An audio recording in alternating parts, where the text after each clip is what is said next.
Hello there, everyone. This is Mothership here, and today I'm going to be reviewing Hide and Q, which is the 10th episode of Star Trek The Next Generation Season 1. So, this is following on from Encounter at Farpoint, the first Q episode.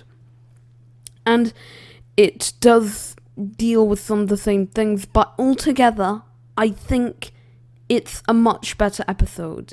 It's shorter, it runs better, it flows better.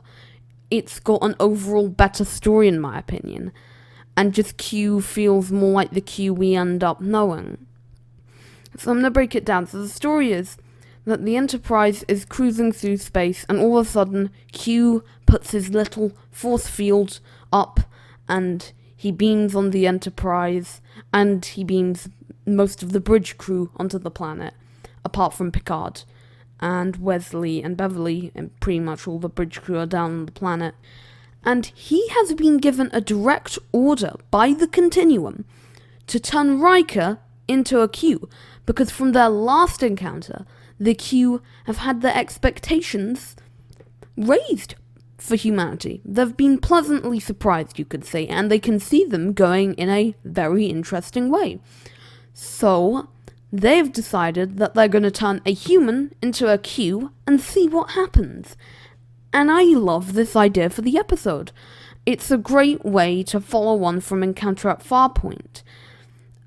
And it just makes for an enjoyable story of Riker coming off as strange. Once he gets the powers, he slowly becomes more strange. In the first scene, he seems like Riker, but confused, and he slowly becomes more creepy in some ways, and it really sells the idea that power can corrupt. Absolute power can just corrupt anyone totally. So that it nailed that and sent it really well. Now, one of my criticisms is when Q announces himself, he stops the Enterprise by putting in the force field, and it just feels kind of like a rehash of Encounter at Farpoint's beginning. I'm not too keen on it, and the fact that we never see a Q force field again makes it seem kind of weird to me. Comes off kind of weird, because we never see it again, so it's like he just uses it this couple of times. But I love how he introduces himself in a different way. He appears as this glowing ball with 3 snakes' heads on it. And it's very interesting. It's like he's trying to show himself in a different way, even though they can't comprehend it. It's using different objects that they semi-understand. I like that. It's a bit weird and makes for a weird feeling, but then, of course, after the first 5 seconds, he goes, oh, you can't relate to me, I'll just go back to looking human. So, yeah, that's a nice little detail, but the real gold of the episode is the way everything's done on the planet. I really like it. I actually had my expectations quite low when I went into this, because I really forgot about this episode. I can list many TNG Season 1 episodes off the top of my head, but this one never comes to my mind. It's actually the one I usually forget about. However, I realise this is actually one of the better ones of TNG Season 1. It's quite fun. It's got some better music, in my opinion, to Encounter at Farpoint. And it's just got this kind of fun, strange atmosphere. All the soldiers, toy soldier things walking around, except they're alien dog things, was great. I had fun with that, and the fact that there's a penalty box when you annoy Q, which is just the Enterprise, that's how lowly he thinks of it. I think that's great. The fact that he turned the entire Enterprise into a penalty box for people who annoyed him in the game and didn't do what he said, like Yar, who got that treatment. Speaking of Yar, we get more Yar overacting. What a surprise. And again, it's a shame. Yar just overacted again, and it just didn't feel quite right, her character, again. I do think Ya could have been great. She was a quite interesting character for like the 20 episodes of TNG she was in, but she just didn't get the time and development she needed to become something special or interesting. She had a great backstory and a great premise and idea for starting off, but like all of the other characters in TNG Season 1, she wasn't fleshed out enough for me to be really that interested in them. To be honest, in TNG Season 1, the only two characters I was interested in were Data and Worf, which I both think had the most potential in the end. But then Q starts beaming down, he beams down Wesley, and that's where things elevate a little. And all of a sudden, for some reason, at one point in the episode, when the soldiers are coming close to them, Worf and Wesley kind of kill themselves. Worf runs at a whole patrol of those toy soldier alien things, gets surrounded by them intentionally, and just starts punching a couple before he's stabbed. What a surprise. Great warrior there.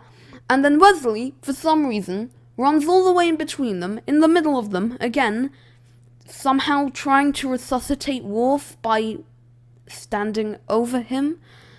I don't know how he plans to do that. And then he gets stabbed too. Wow, what a surprise. And this is when Riker gets his special omnipotent Q powers. And this is how Q tempts him. He's like, yes, you can save them. Now, I'll admit, the shot where Data turns around and it's revealed to be Q, just John Delancey in Data makeup, scared me. It's a horrific image. It does not suit him at all, and it is genuine nightmare fuel. Speaking of nightmare fuel, Data isn't so scary in this one. He's passable. He's more like the Data we know and love. So, yeah, once Riker gets his powers, he actually just gets accepted back on board the Enterprise. And Picard says, well, as long as you promise me not to do any more naughty things, sure. Which I find interesting. So, the whole point of this episode, I forgot to tell you because it's easy to forget, they were going to a colony where they were meant to give, to help them, because generic Star Trek thing, one of our colonies, the people in it are hurt, we need to get the medical supplies. And Riker's on the away team down. Firstly, Picard, bad idea. If you want Riker not to be tempted, maybe don't beam him into a literal, practical graveyard of people who just got killed in a tragic accident. I think that might tempt him just a tad little bit. And then they find a dead girl, like a 5-year-old or something, buried in the rubble. And Riker knows he could save her, but because Picard told him that he shouldn't, he doesn't. And he goes back onto the ship and he's furious with Picard. He just storms in. He just doesn't care about the fact that Picard isn't the fact that he's his captain. He just ignores that. He calls him Jean-Luc, which you can see the anger in Picard's eyes when he says that. And he eventually starts accepting the crew's wishes. He wants to turn Data into a human, but I guess they thought that Brent Spiner without makeup on was too scary, so they said no. He made Wesley, he aged him about 10 years, which I'd be horrified if that happened to me. I think Riker tragically misinterpreted what Wesley wants. He wants to be treated as an adult, not to become an adult and lose 10 years of his life. He gives Geordi his sight back, etc. He even gives Worf an interesting companion. So, yeah, but all of them unanimously deny it because they know it's the right thing to do. And in the end, that's how it wraps up really, because that means Q failed. He couldn't tempt Riker. Riker just couldn't, with a boy, he couldn't be tempted. And it turns out that the Q were only doing this if he succeeded. They expected Q, our Q, John Delancey, to succeed, but because he didn't, he's punished and just something happens to him, and I guess he's exiled. But that doesn't matter, because in the next episode, Q Who, he's back, as if nothing ever happened. Q Who, we'll talk about that episode another time. In the next episode, actually, of the series. So, overall, out of 10, I give Hide Q a 7 out of 10. It's quite forgettable. I certainly hold it in higher regards now that I've gone back and rewatched it. I do think it's a better story than I originally gave it credit for. But it's still ultimately not that special, not that interesting, quite forgettable. But does have an interesting premise, a really interesting premise, actually way more interesting than many other Q episodes in the series. So, yeah, this has been Mothership. I hope you enjoyed. If you did, please like and subscribe, and comment down below, because next time I'm going to review Q Who, one of the very best episodes of TNG, and a fantastic way to introduce the Borg.